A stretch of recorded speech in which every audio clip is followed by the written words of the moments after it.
Picture this. It was just another rainy night on Route 9, the kind where the streetlights make halos in the mist and your windshield wipers barely keep up with the downpour. I'd driven this road hundreds of times before, and I'd seen her just as many. The woman in the yellow raincoat, thumb extended, always at midnight, always alone. They say never pick up hitchhikers, right? That's what my mother taught me, what everyone knows. But there was something about last night that was different. Maybe it was the way the rain seemed heavier than usual, or how my headlights caught the reflective strips on her coat, making them glow like warning signs. I pulled over. The sound of my tires on the wet asphalt merged with my heartbeat as she approached. No footsteps, just a silent glide toward my car. Water cascaded off her raincoat as she slipped into the passenger seat, bringing with her the smell of wet earth and something else. Something older. "Where to?" I asked, trying to sound casual. She didn't speak, just pointed ahead with a pale finger that seemed too long, too thin. The silence in the car was deafening, broken only by the rhythmic swish of wipers and the hiss of tires on wet road. Minutes stretched into miles. I started to relax, telling myself I was being ridiculous. Then she spoke, her voice barely a whisper, like dead leaves scratching against concrete. "He's in your trunk." I forced a laugh, but it died in my throat as I heard it, the distinct click of the trunk release. I hadn't touched it. My eyes darted to the rearview mirror, and that's when I saw it. Her hood had fallen back, revealing not a face, but empty, dripping hollows where features should have been. The car shuddered with a heavy thud. Metal scraped against metal behind me, getting closer. Her head turned toward me, water dripping from those terrible empty spaces, and her voice came out like a drowning gurgle. "He says thanks for the ride." You know what they say about picking up hitchhikers on rainy nights? Well, sometimes the warnings aren't about the hitchhiker at all. Sometimes it's about what follows them, what they've left behind, or what's been chasing them all along.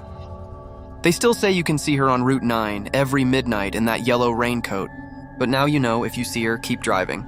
Because it's not just her you'll be letting into your car. And whatever's in that trunk, it's always hungry for another ride. Picture this, I died yesterday, or at least that's what they all thought. The funeral was different. You see, I was there, not as a mourner, but as the main attraction, lying in that polished mahogany box, watching through eyes that weren't supposed to be open. What made it truly surreal wasn't the fact that I was conscious during my own funeral. No, it was the crowd. 127 versions of myself stood around my grave. Let that sink in for a moment. 127 me's, each one almost perfect, but not quite. There was the me with too many teeth. I counted them from my box, 37 gleaming white daggers crammed into a mouth that couldn't possibly hold them all. Then there was another me whose skin, oh God, whose skin was peeling away like old wallpaper in an abandoned house, curling at the edges, revealing something dark underneath. The priest, if you could call him that, stood at the head of my grave. His words seemed to penetrate the wood of my coffin, making my bones vibrate like tuning forks. "Ashes to ashes," he intoned, his voice carrying an echo that shouldn't have been possible in open air. "Dust to dust?" The question mark hung in the air like smoke. And then he did something that made my blood freeze. His head, his entire head, rotated 180 degrees. Not gradually, not with the crack of bones or the tear of flesh. Just a smooth, impossible turn, like a door swinging on well-oiled hinges. They started lowering the casket. I expected darkness, the suffocating press of earth. Instead, the dirt above me began to pulse with a deep, crimson light. A door materialized in what should have been solid earth, red, throbbing like a living heart. It swung open, and there I was. Another me, but this one was different. Standing in the doorway with a shovel, wearing a grin that split my face in ways a human face should never split. Our eyes met, mine wide with terror, his dancing with a knowledge I wasn't ready to possess. "Ready for your real funeral?" my other self asked, voice dripping with anticipation. The earth began to move then. Not down, not in the way soil should settle around a fresh grave. No, it began to move upward, defying gravity, defying nature, defying everything I thought I knew about death. And that's when I realized this wasn't the end of my story. It was just the beginning of my eternal wake. Have you ever received something in the mail that you didn't order? Usually it's just a minor inconvenience, maybe a wrong address, an accidental delivery. But what I'm about to tell you, well, it started with a simple package. I remember that day clearly. The weather was gloomy, matching the unsettling feeling I got when I saw that small medical box sitting on my doorstep. The return address was from my local dental office. Inside was a night guard. You know, those plastic things you wear to stop grinding your teeth while you sleep. Here's the thing though, I never ordered one, not once. When I called the office, the receptionist insisted it was mine, that I'd requested it weeks ago. But something felt off. The box was unusually cold to the touch, and that sharp chemical smell. It wasn't the usual medical antiseptic. It was something else, something older. When I opened it, my stomach turned. There, nestled in sterile wrapping, was a dental mold. But these weren't my teeth. They were someone else's, yellowed, crooked, with deep stains that looked almost black in certain angles. I should have thrown it away. Should have burned it, but I didn't. That night, I had the worst sleep of my life. I tossed and turned, my mouth feeling increasingly dry and chalky. Around 3 a.m., I jolted awake, choking. The taste, God, the taste. Like copper and plaster mixed together. When I rushed to the bathroom and spit into the sink, what I saw made my blood run cold. Fragments of my own teeth scattered like broken porcelain. But that's not even the worst part. With shaking hands, I went back to my room, drawn to that cursed mold sitting on my dresser. It had changed. The yellowed, crooked teeth were gone. Instead, the mold now showed a perfect replica of my dental structure, or what it used to be before last night. And there, beside it, a note appeared. I don't know how, I don't know when, but the words made my remaining teeth ache. Wear it tonight, or we take more. Now I sit here as the sun sets, staring at that mold. The night is coming, and I have to make a choice. But really, is there any choice at all? Whatever entity sent this, whatever force is at work, it's not done with me yet. Sometimes I wonder if anyone else has received a package like this. If somewhere out there, someone else is facing the same horrifying decision I am. All I know is tonight, when darkness falls, I'll have to wear it. And pray that whatever happens next isn't worse than what I've already endured. Sound of glass shattering. Have you ever wondered what silence is truly worth? Let me tell you about the night that changed everything in our city. City Council passed Noise Ordinance 917. Seemed reasonable at the time. Absolute quiet after midnight, they said. For everyone's peace and comfort, they promised. We all nodded along, signed the papers, never questioning what absolute really meant. That night, I was alone in my kitchen. The digital clock on my microwave clicked to 11:59, 1 minute to midnight. I reached for a glass of water, my fingers trembling slightly. Maybe some part of me already knew what was coming. 12:08 a.m., the glass slipped. But what happened next, it wasn't natural. The crash didn't fade like it should have. Instead, it grew. The sound swelled like a living thing resonating through my bones, vibrating my fillings loose. It was as if the silence itself was offended by this intrusion. 12:17 a.m. they came. The silence collectors. You've probably never seen them. Pray you never do. Tall figures in sleek soundproof suits, their faceplates reflecting your own terrified expression back at you. They moved with an impossible grace, like shadows given form. I tried to apologize, to explain, but they don't negotiate. One of them produced a funnel, clinical, sterile, horrifying in its simplicity. They forced it down my throat, and then they began to collect. Do you know what it feels like to have your future screams siphoned out? Every cry of joy, every shout of surprise, every laugh you might have had, pulled out like thread from a spool. Payment for disturbing the silence. This morning I noticed my neighbor's house was empty. Sarah, she used to sing in her garden every weekend. On her doorstep sat a single jar, filled with what looked like crystallized sound. Inside, I could see the shimmer of what might have been laughter. The label was simple. Payment received. My phone just buzzed. Because in this city, silence isn't just golden anymore, it's currency. And some debts can never be repaid, whispered. Whatever you do, don't make a sound after midnight. They're always listening, always collecting, and they never ever forget a debt. Lints. Have you ever had that feeling that something's not quite right at school? Well, let me tell you about Locker 313, and trust me, this isn't your typical missing homework story. It started like any other semester at Riverside High.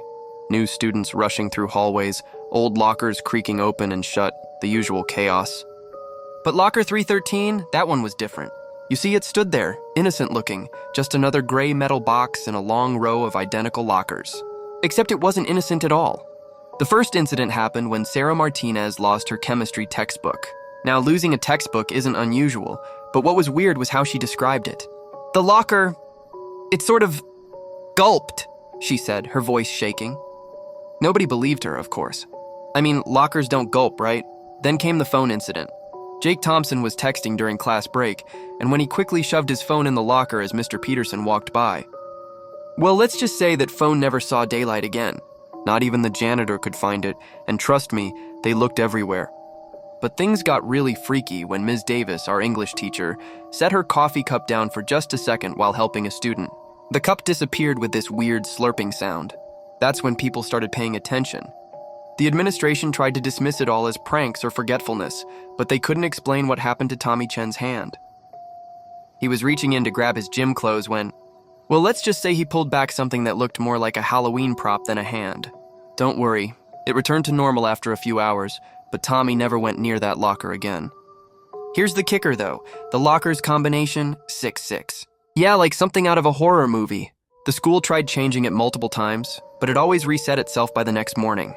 These days there's yellow caution tape across locker 313. Some say on quiet afternoons you can hear it gurgling, waiting for its next meal. The school board's official statement? Technical maintenance issues. Right, because technical issues totally explain why random objects disappear into thin air.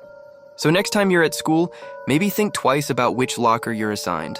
And if you ever come across locker 313, well, I'd keep walking if I were you. Some mysteries are better left unsolved, and some lockers are better left unopened. I never considered myself superstitious. Growing up, I laughed at ghost stories and rolled my eyes at tales of cursed objects. But that was before the package arrived at my doorstep 3 weeks ago. It was an ordinary cardboard box, weathered at the edges with no return address. Just my name, written in elegant cursive that seemed to shimmer in the afternoon light. Inside, nestled in crumpled tissue paper, lay the most exquisite porcelain mask I'd ever seen.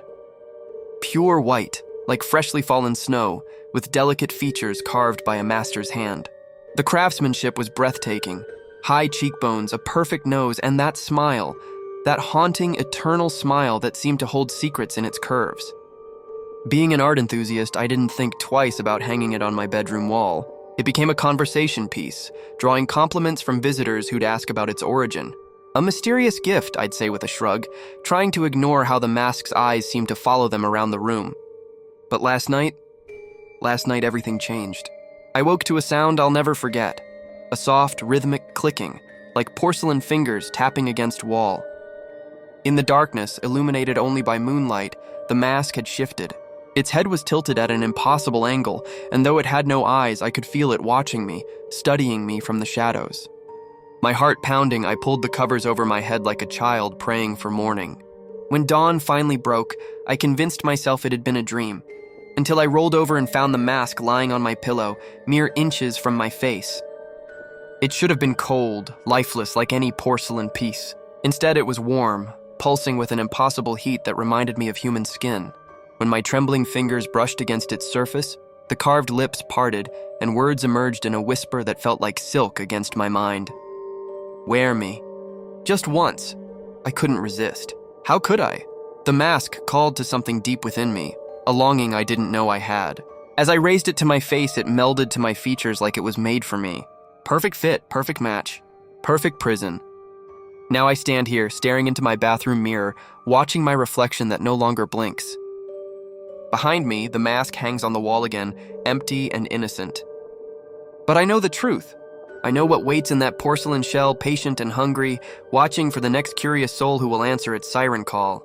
Sometimes in the dead of night, I hear it whispering, not to me anymore, but to others who might be listening. Wear me. Just once. And I want to scream a warning, but my voice is trapped behind a frozen smile. You know, I never thought I'd be sharing this story.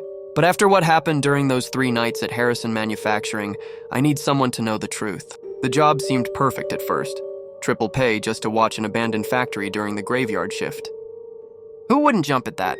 Sure, the building was old, all rusted pipes and creaky floors, but the money was too good to pass up. The manager's warning should have been my first red flag. Just ignore the whispers, he said with this strange look in his eyes. They're just the pipes settling. Simple enough, right? Wrong.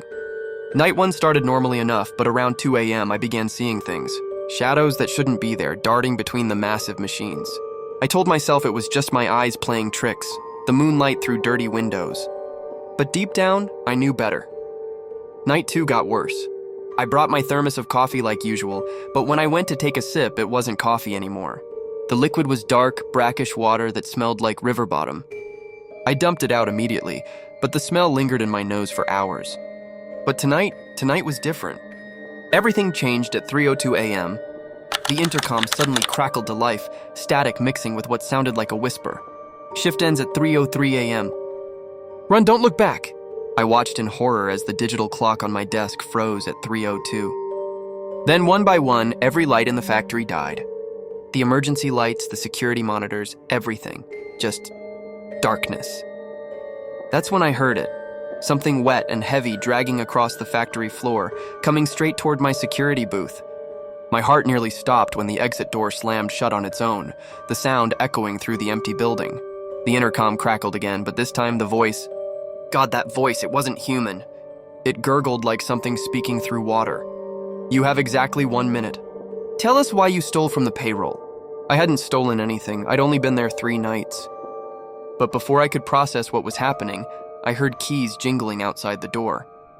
Metal scraping against metal, something was coming in. I never did find out what happened to the previous security guard, but now I think I know why this position paid triple, and why they never mentioned anything about benefits or survival rates.